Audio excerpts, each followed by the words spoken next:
Europe में औद्योगिक क्रांति के परिणाम स्वरूप आर्थिक, सामाजिक, राजनीतिक और वैचारिक क्षेत्र में अनेक परिवर्तन देखने को मिले। औद्योगिक क्रांति, जिसने 18वीं शताब्दी में संपूर्ण यूरोप और विश्व को प्रभावित किया, इसके परिणाम स्वरूप हम देखते हैं कि अनेक परिवर्तन, अनेक परिणाम विश्व के सामने आए। आर्थिक परिणामों पर यदि हम चर्चा करें तो औद्योगिक क्रांति के परिणाम स्वरूप उत्पादन एवं वाणिज्य में अत्यधिक वृद्धि हुई। औद्योगिक क्रांति के परिणाम स्वरूप अनेक परिवर्तन आर्थिक क्षेत्र में निकल कर आए।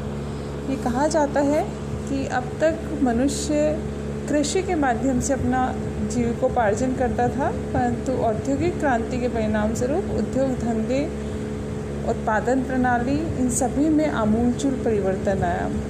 अब तक घरेलू उत्पादन प्रणाली के माध्यम से मनुष्य उद्योग धंधों को संचालित करता था। घर में वस्तुओं का उत्पादन किया जाता था जिससे स्थायी मांग की पूर्ति की जाती थी। औद्योगिक क्रांति के परिणाम स्वरूप अब घरेलू और हाथ से बनने वाले उद्योग धंधों का स्थान कारखाना पद्धति ने ले लिया।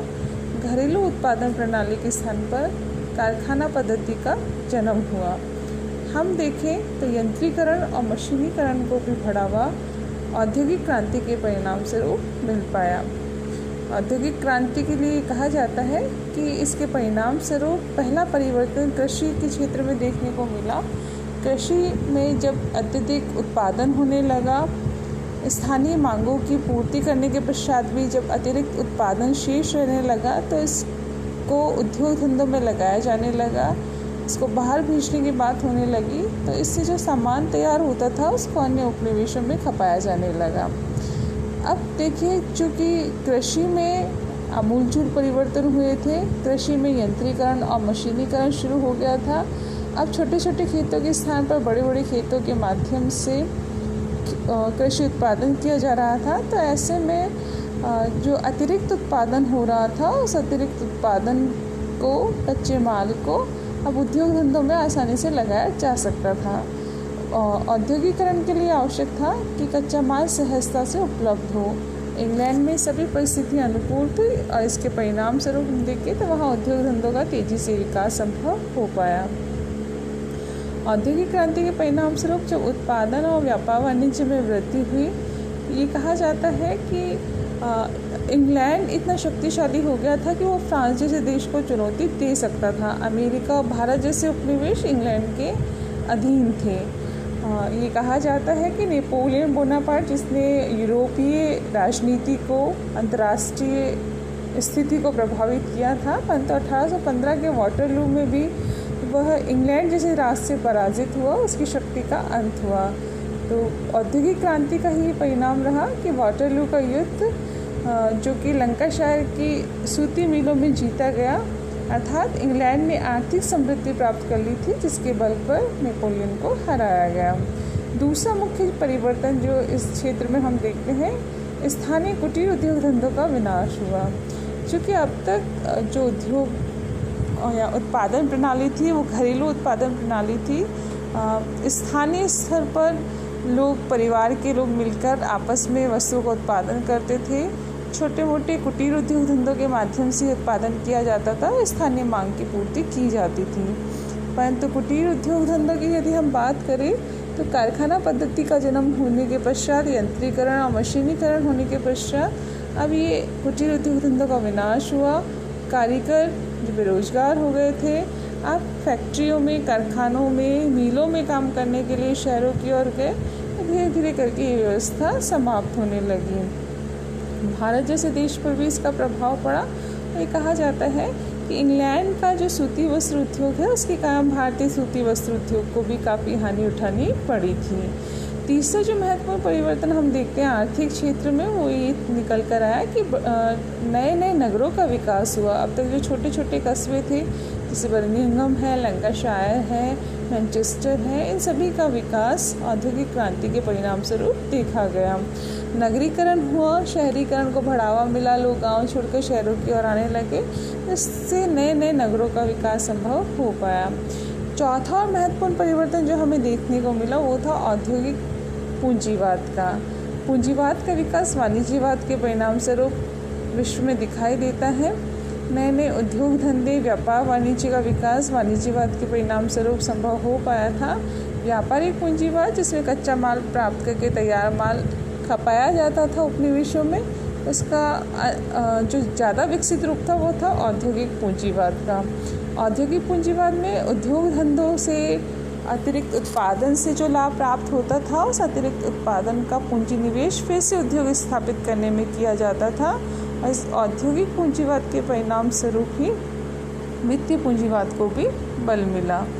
आगे हम देखें तो औद्योगिक क्रांति के परिणाम स्वरूप सामाजिक क्षेत्र में भी परिवर्तन देखने को मिला। सामाजिक प्रभाव इस क्रांति का पड़ा। इसमें हम देखें समाज में कुछ नए नए वर्गों का जन्म हुआ। इसमें हम देखेंगे पूंजीपति वर्ग और श्रमिक वर्ग, इन दो वर्गों में हम औद्योगिक क्रांति के परिणाम स्वरूप समाज को बांटकर देख सकते हैं। पूंजीपति वर्ग जिसके पास पूरी पूंजी का नियंत्रण था, श्रमिक वर्ग जो कारखानों में, फैक्ट्रियों में काम करते थे परंतु उनके पास पूंजी का अभाव था।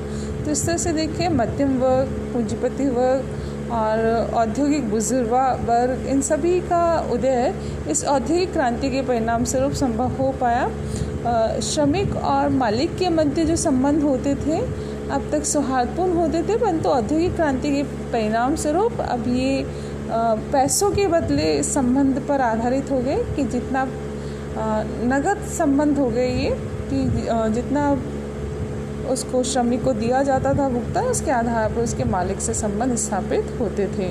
श्रमिकों की समस्याओं में बढ़ोतरी हुई, उनका आर्थिक शोषण होने लगा, क्योंकि छोटी दिन भर फैक्ट्रियों में काम करते थे, छोटी छोटी बस्तियों में वो रहते थे, जो कि झोपड़ियों में रहते थे, जिसका प्रभाव उनके स्वास्थ्य पर भी पड़ा, उनके मानसिक और शारीरिक विकास पर भी पड़ा। और इस अस्वस्थ परिवेश के कारण स्वास्थ्य संबंधी अनेक समस्याएं हमारे सामने आने लगी। गरीबी, भुखमरी, बेरोजगारी जैसी समस्याएं भी इस औद्योगिक क्रांति के परिणाम स्वरूप देखने को मिलती है। राजनीतिक क्षेत्र में यदि परिवर्तन की बात हम करें तो राष्ट्रों के मध्य चूँकि साम्राज्यवाद और पूंजीवाद के परिणाम स्वरूप उपनिवेश की दौड़ शुरू हो गई थी। राष्ट्रों में आपस में औपनिवेशिक प्रतिस्पर्धाएं शुरू हो गई थी। आर्थिक राष्ट्रवाद जैसी विचारधारा निकलकर सामने आई। विश्व के राष्ट्र अपने अपने राष्ट्र की आर्थिक समृद्धि के लिए कुछ नीतियां बनाने लगे, नियम बनाने लगे। विदेशी व्यापार और भुगतान संतुलन जैसी विचारधाराएं निकल कर आई। अब राष्ट्रों के मध्य राजनीतिक लोकतंत्र की मांग होने लगी। अब तक राजतंत्रात्मक शासन हम देखते हैं, परंतु औद्योगिक क्रांति के परिणाम स्वरूप अब राजनीतिक लोकतंत्र की मांग चारों तरफ से उठने लगी। और जो सबसे महत्वपूर्ण परिवर्तन हमें राजनीतिक क्षेत्र में दिखाई दिया वो था श्रमिक आंदोलन का। चूँकि श्रमिक वर्ग औद्योगिक क्रांति के परिणाम स्वरूप हमें दिखाई देता है, जिसकी अपनी कुछ मांगें थी, और जब इन मांगों की पूर्ति नहीं हो पाई तो इन्होंने आंदोलन करने शुरू किए। फैक्ट्री अधिनियम बनने लगे, जो परंपरागत मान्यताएं थी उनका अंत होने लगा। इंग्लैंड की यदि हम बात करें तो चार्टिस्ट आंदोलन जैसा जो श्रमिकों के द्वारा चलाया गया था अपने राजनीतिक अधिकारों की मांग के लिए, ये आंदोलन भी इस औद्योगिक क्रांति के परिणाम स्वरूप हम देखते हैं, जो श्रमिकों की मांगों को पूरा करने के लिए चलाया गया। अंत में हम देखें तो वैचारिक परिणाम भी इस क्रांति के परिणाम स्वरूप हमें दिखाई देते हैं। एक नई विचारधारा आर्थिक क्षेत्र में निकल कर आई। एडम स्मिथ की बुक है द वेल्थ ऑफ नेशन, और इस बुक में उन्होंने लेजिस्फियर अर्थात हस्तक्षेप नीति, एक नई अवधारणा उन्होंने इस बुक के माध्यम से हमें बताया कि राष्ट्रों को आर्थिक क्षेत्र में जो चल रहा है उसे चलने दे, उसमें किसी तरह का हस्तक्षेप ना करे। जो प्राकृतिक आधार पर अब तक आर्थिक गतिविधियां संचालित हो रही है उनको उसी हिसाब से चलने दिया जाए, उसमें किसी तरह का हस्तक्षेप ना करने दिया जाए।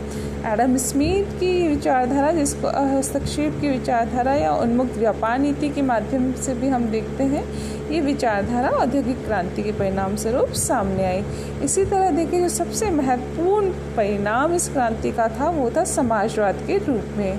पूंजीवाद जैसी अवधारणा वाणिज्यवाद के परिणाम स्वरूप लोकप्रिय हो चुकी थी, और पूंजीवाद भी व्यापारिक पूंजीवाद, औद्योगिक पूंजीवाद और वित्तीय पूंजीवाद के रूप में हमें दिखाई देता है। लोकप्रियता इसने प्राप्त की, परंतु समाजवाद ये औद्योगिक क्रांति का एक महत्वपूर्ण परिणाम था। कार्ल मार्क्स और फ्रेडरिक एंगल्स जैसे विचारक इससे जुड़े थे, जिन्होंने श्रमिकों की स्थिति में सुधार के लिए आवाज़ उठाई, और इस विचारधारा ने आने वाले समय में रूसी क्रांति का मार्ग प्रशस्त किया। और हम देखते हैं आने वाले समय में समाजवाद से ही मिलती जुलती साम्यवाद जैसी विचारधारा निकल कर आई। तो औद्योगिक क्रांति जिसने संपूर्ण विश्व को, यूरोप को प्रभावित किया, 18वीं सदी में ये क्रांति इंग्लैंड के वस्त्र उद्योग से शुरू हुई, जिसने कृषि क्रांति और इस तकनीक के क्षेत्र में, यातायात और संचार के क्षेत्र में, इन सभी क्षेत्रों में आमूलचूल परिवर्तन किए। इस क्रांति के परिणाम स्वरूप आर्थिक, सामाजिक, राजनीतिक और वैचारिक क्षेत्र में अनेक महत्वपूर्ण परिवर्तन देखने को मिले। इस तरह से औद्योगिक क्रांति ने विश्व इतिहास में एक महत्वपूर्ण स्थान प्राप्त किया।